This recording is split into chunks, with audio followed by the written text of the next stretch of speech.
Okay, so this is rotation 4 of the 5-1. In the 5-1, this is where things get a little more tricky. So we're going to rotate. Right side goes to the back row. Middle comes over, outside comes over. Setter moves to the front row. Outside hitter moves to their home. Okay, and then can't switch those two because the setter is going to stay. So we're going to switch that out to a front row setter and a back row right side. Okay, so now we have all the colorful pieces in the right spot. Okay, so for the first part, we're going to serve, so the right side is serving.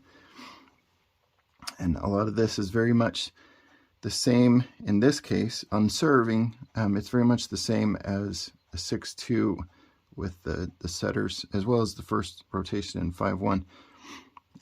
The one difference we'll talk about in just a second, but you have the outside in the middle that are stacked, or that are pushed over to the side where they can monitor the net.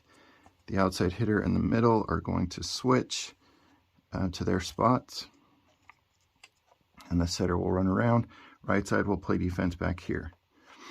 Okay, so ball is served, comes over, right side runs up to their spot. This outside hitter is going to watch this spot to make sure someone doesn't free ball it right back over. Once that happens, these two will switch, and then the setter will run to the right side. Okay, this is where things get a little different with a 5-1.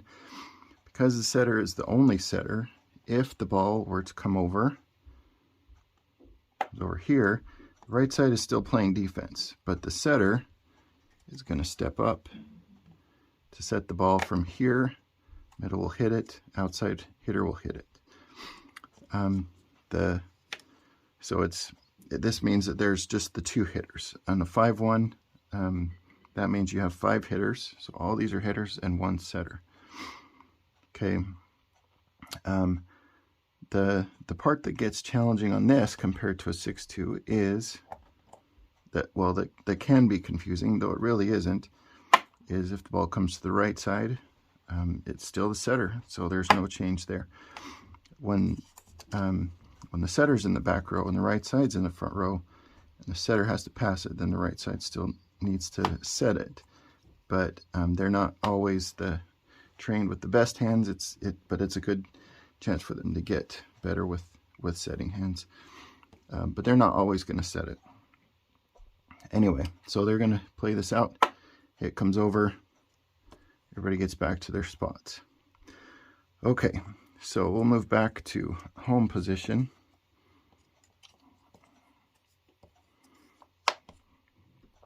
Okay, and on the serve receive, this is another difference between a 5-1 and a 6-2. Because we have the setter up already on the front row, we actually are just going to keep our passers right where they're at. And then the setter, and again, we've talked about how we want to make sure that they are able to get to their spot as quick as possible. So these 3 are going to kind of squish in the middle. And as soon as the serve comes, the outside hitter is going to run out here. The middle blocker is going to run here, and the setter is going to run here. So the ball comes over, hit to the outside hitter. They're going to pass to the setter. We'll set the middle, and they'll put it away. So this also means with the setter in the front row is they can swing at it, or they can jump up and they can tip at it. So if you have a left-handed setter, or tall setter, or another setter that dumps really well, this is a good time to have them running a 5-1. Okay, all right, that is serve receive and the serve for the 4th rotation. So we'll move to the 5th rotation.